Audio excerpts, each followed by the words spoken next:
Qarşıma belə bir məlumat çıxdı. Dövlət Məşğulluq Agentliyi 2018 və 2023-cü illər arasında universitet bitirən məzunların işlə təminatı barədə statistik məlumatlar yayıb və qeyd edirəm. Dövlət Məşğulluq Agentliyi, yəni bizim partiyanın şöbəsi deyil, müxalifət bir qurumu deyil, dövlətin öz qurumudur və dövlət öz qurumu bu məlumatları yayıb. Çox heç nə deməyəcəm, sizin ixtiyarınıza buraxacağım. Biz bu barədə danışanda, bizlə debata çıxan iqtidar nümayəndələri deyirlər, siz qərəzlisiniz, nə danışırsınız, istənilən gənc özünü realizə edə bilər, ali təhsilli insanlar yaxşı oxuyubsa iş tapıl, pul qazanırlar və biz bunlara sübut eləyə bilmirdik və bizə deyirlər ki, yox, siz bu rəqəmləri özünüzdən deyirsiniz, hər şey yaxşıdır, falan beşməkən, indi bilirsiniz də, standart məmurlar, deputatlar, nazir müavinləri nələr deyir. Qeyd edirəm, oxuyacağım rəqəmlər Dövlət Məşğulluq Agentliyinin özünün mediaya yaydığı məlumatlardır. Demək, 2018-2023-cü illər arasında Azərbaycanda 121 min, təqribi 121 min tələbə məzun olub. Yəni 121 min tələbə universitetini bitirib və ali təhsilli diplom alıb. Yəni olub mütəxəssis. 121 min tələbədən 58% işlə təmin olunub. Yəni 121 min tələbənin 58%-i hardasa eləyir 71 min nəfər. Bu deməkdir ki, bu 5 il ərzində məzun olan 50 min tələbə işsizdir. Yəni işsiz, məzun. Universitet bitirən 50 min işsiz var. 5 ildə. İndi deyilə bilər ki, baxın da 71%, 58% işlə təmin olub. Bununla bağlı da məlumat yayıb, detallı şəkildə sağ olsun Məşğulluq Agentliyi. 1550 manatdan çox maaş alanların sayı cəmi 582 nəfərdir. Və mən sizə əmin edirəm ki, bu 582 nəfərin də böyük əksəriyyəti tanışlı adamlardır. Yəni, indi baxın da 582 nəfər 121 minin neçə faiz eləyir? Neçə faiz eləyir? Yəni, onu hesablayın görək. 1% eləyir, eləmir.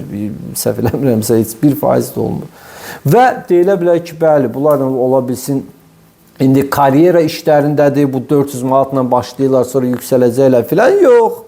Və burada eynən Məşğulluq Agentliyinin yaydığı məlumata əsasən 121 minin məzunun 71 min ki işləyirlər. Onlara ən çox iş yeri verən qurumlar kimlərdir? Supermarketlər. Təbii ki, supermarketlər. Oxuyuram sizə, baxın. Araz supermarketi, McDonald's, Oba market, Rahat market, Bravo market. Yəni, baxın, biz deyə bilərik ki, Azərbaycan təhsil sistemi, hörmətli bizim Emin Əmrullayev və digər təhsil işçilərimiz əl-ələ verib 121 min məzun yetişdiriblər və bu 121 min məzunun 71 minin böyük əksəriyyəti marketlərə, nə bilim, kontaktomlara, mağazalara satıcı gediblər. Baxın, biz bundan danışırıq.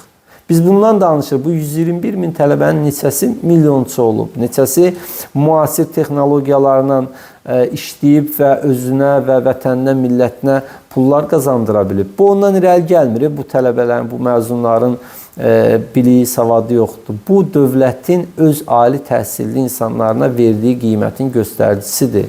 Yəni, bu dövlətin özünün vətəndaşlarına, kadrlarına, gələcəyinə olan yanaşmasıdır. Yəni, bax, budur bizim, belə deyək, göstəricilərimiz. Yəni, bu məsələləri də kimsə çıxıb danışsa, ay, belədir, elədir, Dövlət Məşğulluq Agentliyindən soruşa bilərlər. Və maraqlısı nədir? Deputatlardan biri çıxıb deyir ki, Məşğulluq Agentliyi yanlış məlumat verib.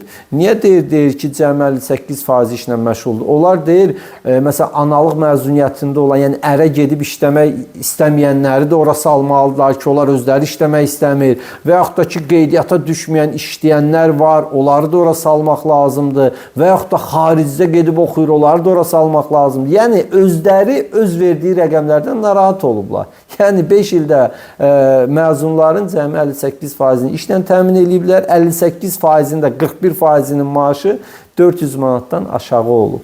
Yəni, bu da bizim, necə deyərlər, iqtidarımızın parlaq gəncliyə, ali təhsilli insanlara verdiyi qiymət. Mən sizə əmin edirəm ki, burada hələ bu məzunların içində qeydiyyata düşməyən minlərlə taksi sürücüsü də var. minlərlə ev təmir edən, belə deyək, usta kimi işləyənlər də var diplomlarından və yaxud da texniki işlərdə santexnik işləyənlər var, rəngsaz işləyənlər var. Yəni öz ixtisasları üzrə işləmirlər. Yəni baxın budur və biz AK Parti olaraq bax bu məsələləri qaldırırıq. Bu məsələlər deyirik ki, bizim gələcəyimiz bu gənclərdir, bu məzunlardır. Görün indi hələ ali təhsillilərinin 30 minə yaxını 400 manatdan aşağı maaşı işləyirsə, görün də ali təhsili olmayanlar və yaxud da ki, bu təhsil almaq imkanı olmayan vətəndaşlarımız hansı gündədir.